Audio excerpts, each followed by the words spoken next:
નમસ્કાર દર્શક મિત્રો, આપ જોઈ રહ્યા છો ગુજરાત પ્લસ ન્યૂઝ અને હું છું આપની સાથે લખન। તો સુરત શહેરની કાયદો અને વ્યવસ્થાની સ્થિતિને લઈને આમ આદમી પાર્ટી પર રાજ્ય સરકાર પર આકરા પ્રહારો કર્યા છે। આપણા પ્રદેશ સંગઠન મંત્રી ધર્મેશ ભંડેરીએ પણ સુરતની સુરક્ષા વ્યવસ્થા પર ગંભીર સવાલો ઉઠાવ્યા છે।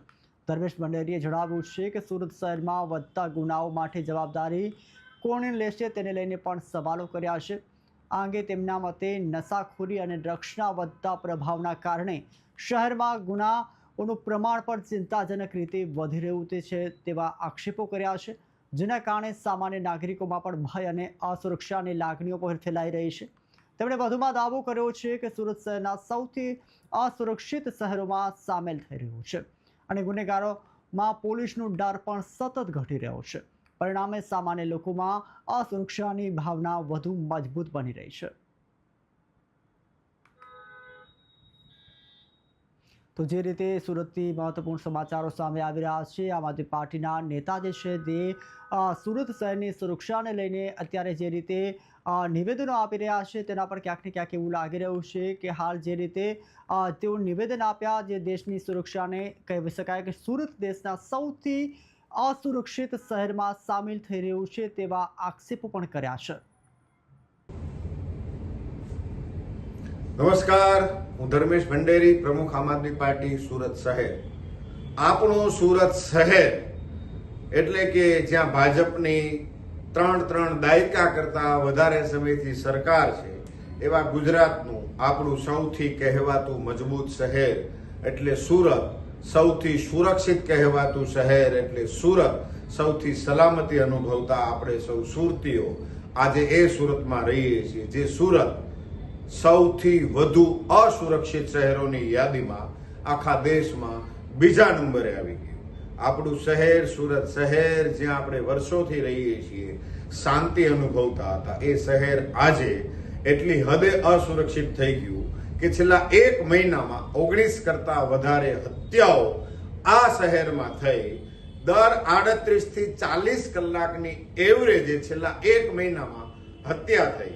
આપણે સૌ એ આશા સાથે જીવીએ કે આપણે સૌ સલામત છીએ અને એટલા માટે આપણે આપણી સરકાર ચૂંટીએ।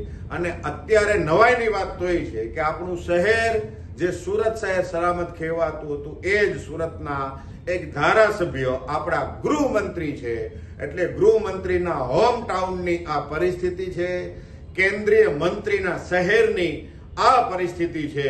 આવું સુરત આપણું બની ગયું અને આની પાછળનું મુખ્ય કોઈ કારણ હોય તો એ કારણ છે નશો, નશાખોરી, ડ્રગ્સ, ગાંજો અને દારૂ એટલી હદે લોકોની અંદર ઘૂસી ગયા કે આ દારૂનું દૂષણ, ગાંજાનું અને ડ્રગ્સનું દૂષણ હત્યાઓ સુધી દોરીને લઈ જાય છે। આ હત્યાઓની પાછળ આપણે જઈએ અને એના ડીપમાં તપાસ કરીએ તો એનું મૂળ કારણ એક જ આવે અને એનું નામ છે નશો। આજથી 3 દાયકા પહેલા જ્યારે ભાજપની સરકાર શરૂમાં બની, ત્યારે આપણને ગાંજો અને ડ્રગ્સ જેવું કંઈક હોય એવી ખબર હતી। આપણને ખબર જ નહોતી, આપણે જોયું નહોતું કે ડ્રગ્સ કેવું હોય, એક ગાંજો કેવો હોય, આપણને ખબર નહોતી। એ ડ્રગ્સ, એ ગાંજો આપણી સોસાયટીના નાકે, આપણી ગલીના નાકા સુધી પહોંચી ગયું અને આપણા જ વિસ્તારના, આપણા જ બાળકોની બેગમાં, વિદ્યાર્થીઓની બેગમાં પણ એ ડ્રગ્સ મળવા લાગ્યું અને આ ડ્રગ્સનો નશો હત્યાઓ સુધી દોરી જાય છે। આપણે જાગવું પડશે, આપણે સમજવું પડશે આની પાછળનું કારણ શું છે। ભાજપે આની જવાબદારી સ્વીકારવી પડશે કે અમારા કારણે, અમારા 3 દાયકાના શાસનના કારણે જે સુરત સૌથી સુરક્ષિત કહેવાતું હતું, એ સુરત આજે સૌથી અસુરક્ષિત શહેરોમાં બીજા નંબરે આવી ગયું। ગૃહમંત્રીએ આનો જવાબ આપવો જોઈએ અને દરેક સુરતીએ પોતાના પ્રતિનિધિને આ સવાલ પૂછવો જોઈએ, પોતાના ધારાસભ્યોને સવાલ પૂછવો જોઈએ કે મારું શહેર, આપણું શહેર આટલું અસુરક્ષિત કેવી રીતે બની ગયું। આ મારા શહેરને આવું અસુરક્ષિત અસલામત કોણે બનાવ્યું અને આના માટે જવાબદાર કોણ છે?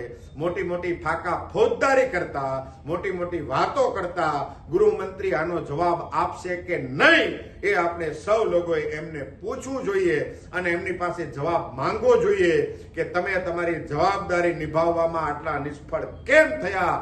શું એવું કારણ છે કે ગુનેગારોની અંદર ડર નથી? સામાન્ય માણસ પોલીસથી થરથર ડરે છે અને ગુનેગારો પોલીસને જાણે કે ખિસ્સામાં લઈને ફરતા હોય એમ દર 38 કલાકે એક હત્યા થાય છે અને એમાં ભાજપના નેતાઓ પણ આવી જાય છે, ભાજપના નેતાના દીકરાઓ પણ આવી જાય છે, એમની પણ હત્યા થઈ જાય છે. ત્યારે આપણે સૌ લોકોએ સમજવું પડશે કે જો ભાજપના નેતાઓની હત્યા થઈ જતી હોય તો આપણું શું થશે?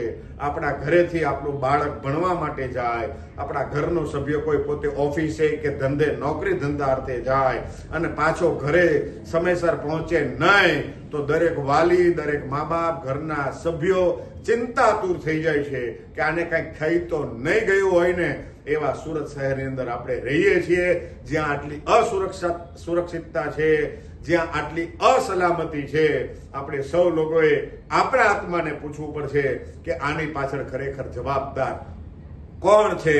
આપણા ગૃહમંત્રીએ પણ જવાબ આપવો પડશે કે આટલી હત્યાઓ થવા પાછળનું મૂળ કારણ શું છે? શું સરકારની નિષ્ફળતા છે? શું સરકારની બેકાળજી છે કે સરકાર જ જવાબદાર છે આ નશાખોરી વધારવા માટે? આ ગુજરાતને આવું કોણે બનાવ્યું? આ સુરતને આવું કોણે બનાવ્યું? એ આપણે પૂછવું પડશે. જય હિન્દ, જય જય ગરવી ગુજરાત. તો હાલ બુલેટિનમાં બસ આટલું જ. નમસ્કાર.